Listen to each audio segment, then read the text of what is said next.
ஓம் குருவே போற்றி.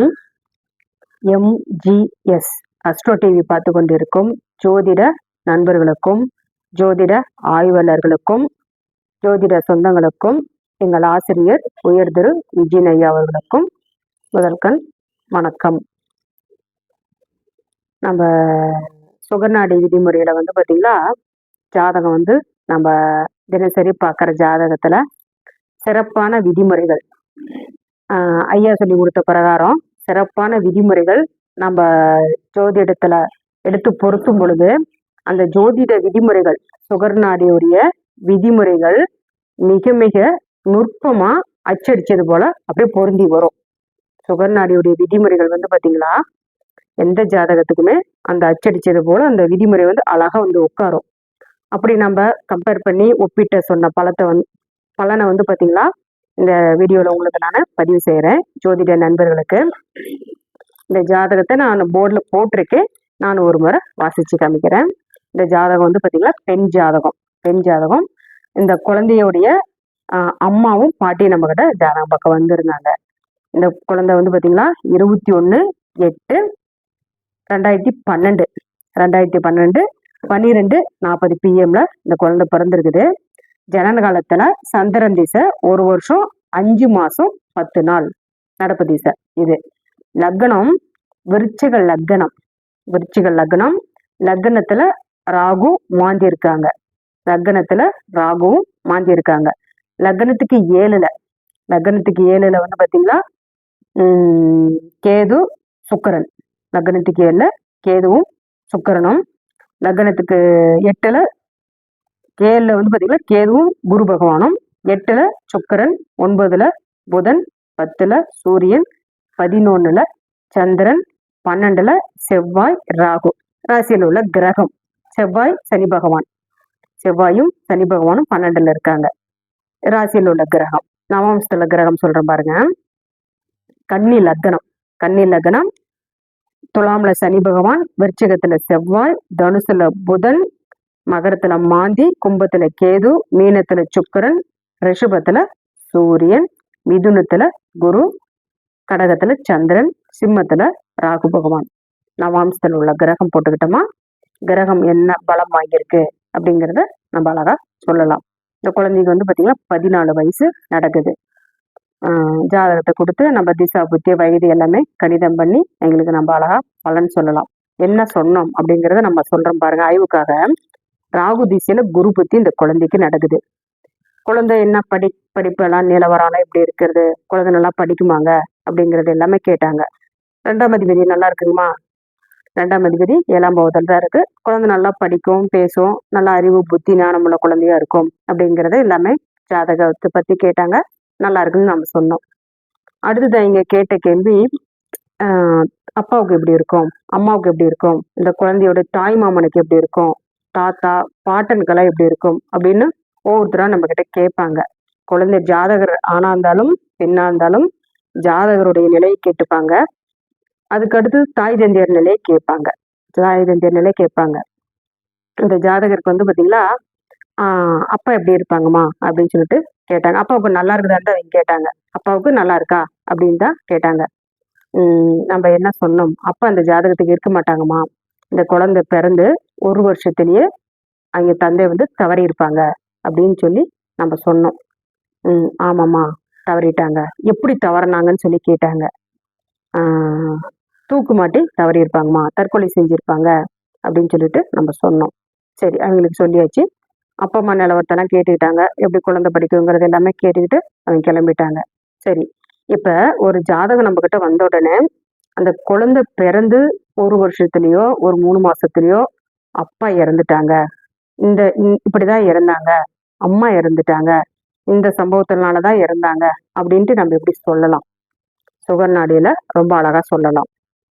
எந்த ஒரு ஆண் குழந்தையா இருந்தாலும் சரி, பெண் குழந்தையா இருந்தாலும் சரி, எந்த லக்னத்திற்குமே சூரியன் பிதா காரகன், அப்பா எப்படி இறந்தாரு அப்படிங்கிறதுக்கு விதிமுறை சொல்றேன் பாருங்க.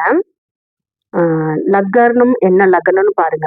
லக்னத்துல ஒரு பாவி இருக்கணும் சார், பாவகிரகம் லக்னத்துல ஒரு பாவி இருக்கணும். லக்னத்துல பாவி இருக்கணும். 9. இப்ப நம்ம இங்க கேட்ட கேள்வி என்ன, அப்பாவுக்கு எப்படி இருக்கும்னு கேட்டாங்க. நம்மளுக்கு 9ஆம் ஸ்தானாதிபதி நம்மளுக்கு வந்து தந்தை காரகம். 9ஆம் அதிபதியை பார்க்கணும். 9ஆம் அதிபதியை பார்க்கணும். நம்மளுக்கு தந்தைக்கு என்ன காரக கிரகம் அப்படிங்கிறத நம்ம பார்க்கணும். இவங்க எல்லாம் நல்ல நிலையில இருந்து கேந்திர திரிகோணத்துல இருந்தா அப்பா இருப்பாரு. நல்லா குழந்தைங்களுக்கு படிப்புக்கு குழந்தைங்களுக்கு தேவையான நல்லது கெட்டது எல்லாமே சிறப்பா செஞ்சு கொடுப்பாரு. இந்த கிரகங்கள் எல்லாமே லக்னத்துல ஒரு பாவர் இருந்து 9ஆம் பாவமும் கெட்டு காரக கிரகம் சூரியனும் நிலை கெட்டுச்சுன்னா அந்த ஜாதகருக்கு வந்து பாத்தீங்களா தந்தை இருக்க மாட்டாங்க. தந்தை இருக்க மாட்டாங்கன்னு நம்ம அழகா சொல்லலாம். எந்த லக்னத்துக்குமே லக்னத்தில் ஒரு பாவி 9ஆம் அதிபதியும் நிலை கெட்டு சூரியனும் நிலை கெட்டு சூரியனும் நிலை கெட்டு இருந்துச்சுன்னா அந்த குழந்தைக்கு குழந்தை பிறந்து ஒரு வருஷத்திலேயே தந்தை இறந்துடுவாரு அப்படின்னு சொல்லிட்டு நம்ம சொல்லலாம். எப்படி தூக்கிட்டு இறந்தாரு அப்படின்னு நம்ம சொன்னோமா, சூரியன் வந்து லக்னத்துக்கு 10ஆம் பாவத்துல இருக்கிறாரு. காரக கிரகம் தந்தைக்கு வந்து பிதா காரகன் வந்து சூரியன். சூரியன் என்றது கேதுக்கால், கேது நீசம். சூரியன் என்றது கேதுக்கால், கேது நீசம். அவர் வந்து தூக்கிட்டு இறந்துட்டாரு அப்படின்னு நம்ம சொன்னோம். அடுத்தது இங்க கேட்டாங்க, அந்த கூட பிறந்த குழந்தை இருக்குமா அப்படின்னு சொல்லிட்டு கேட்டாங்க. இந்த ஜாதகர் மட்டும் ஒருவர் தாங்கம்மா. இந்த ஜாதகத்துக்கு வந்து பாத்தீங்கன்னா கூட பிறந்த அக்காவோ அண்ணனோ யாரும் இருக்க மாட்டாங்க. ஜாதகர் ஒருவர் தான் அப்படின்னு நம்ம சொன்னோம். சரி, இது வந்து நம்ம எப்படி சொல்லலாம் அப்படின்னா, லக்னத்தில் ஒரு பாவர் இருந்து லக்னத்தில் ஒரு பாவர் இருந்து 3ஆம் அதிபதி தான் நம்மளுடைய இளைய சகோதரம். தனக்கு கீழே தம்பியோ தங்கச்சியோ அந்த பாவம் தான் கொண்டாடும் இயக்கம்.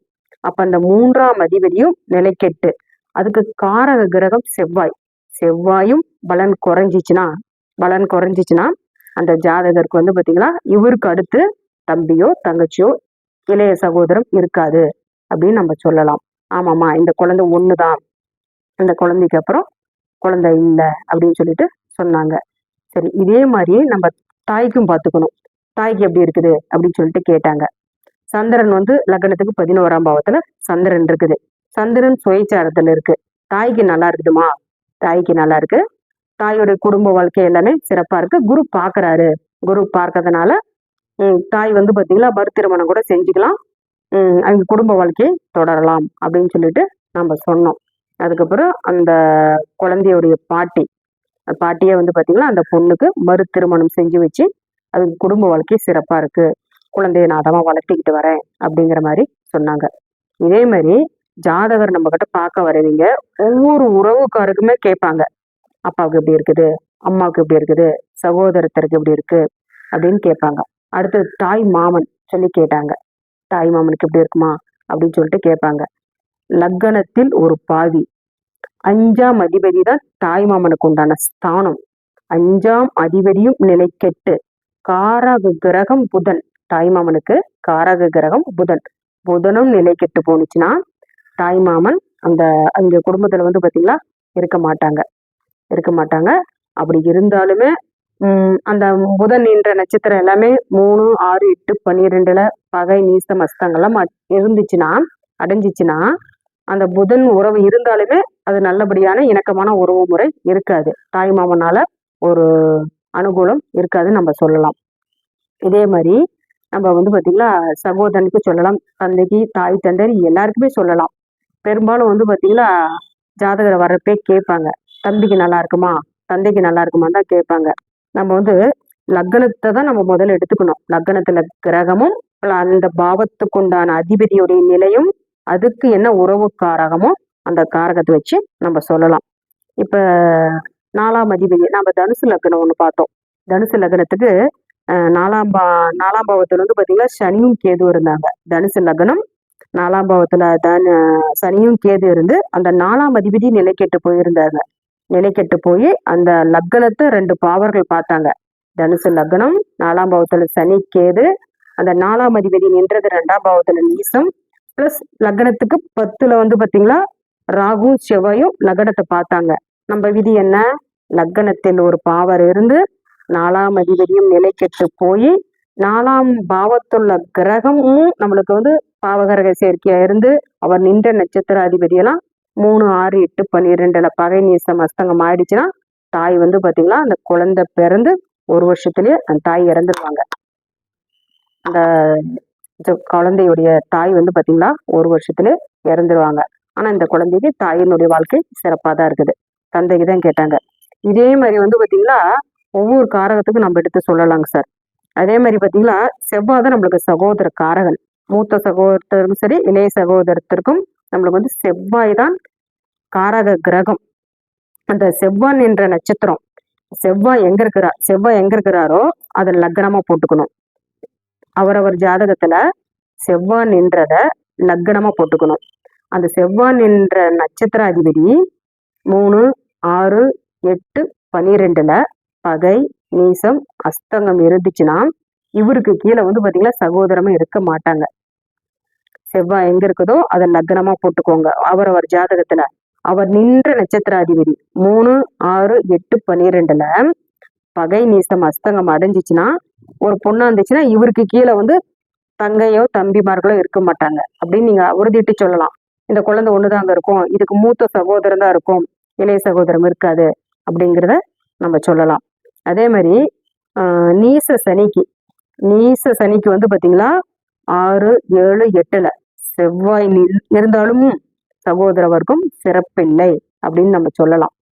நீச சனிக்கு 6, 7, 8 ஒரு ஒரு கிரகம் நீசமானா அதுக்கு 6ஆம் பாவத்தில் உள்ள கிரகமும் பாதிக்கும், 7ஆம் பாவத்தில் உள்ள கிரகமும் பாதிக்கும், 8ஆம் பாவத்தில் உள்ள கிரகமும் பாதிக்கும். இப்படி நீச சனிக்கு 6, 7, 8 உள்ள கிரகம் வந்து செவ்வாயா வந்துச்சுனாலும் அதுக்கு கீழே சகோதர விருத்தி இல்லை அப்படிங்கிறத நம்ம சொல்லலாம். இதே மாதிரி ஒவ்வொரு உறவு காரகத்துக்குமே என்ன கிரக தொடர்பு வருது, உறவு அந்த பாவம் எப்படி இருக்குது, அந்த காரக உறவம் எப்படி இருக்குது அப்படிங்கிறத வந்து நம்ம சுகநாடியில ரொம்ப அழகா சொல்லலாம். MGS அஸ்ட்ரோ டிவி பார்த்து கொண்டு இருக்கும் ஜோதிட நண்பர்கள் வந்து பாத்தீங்கன்னா சப்ஸ்கிரைபர் பண்ணுங்க. தெரிஞ்ச நண்பர்களுக்கு வந்து இந்த வீடியோ வந்து ஷேர் பண்ணுங்க.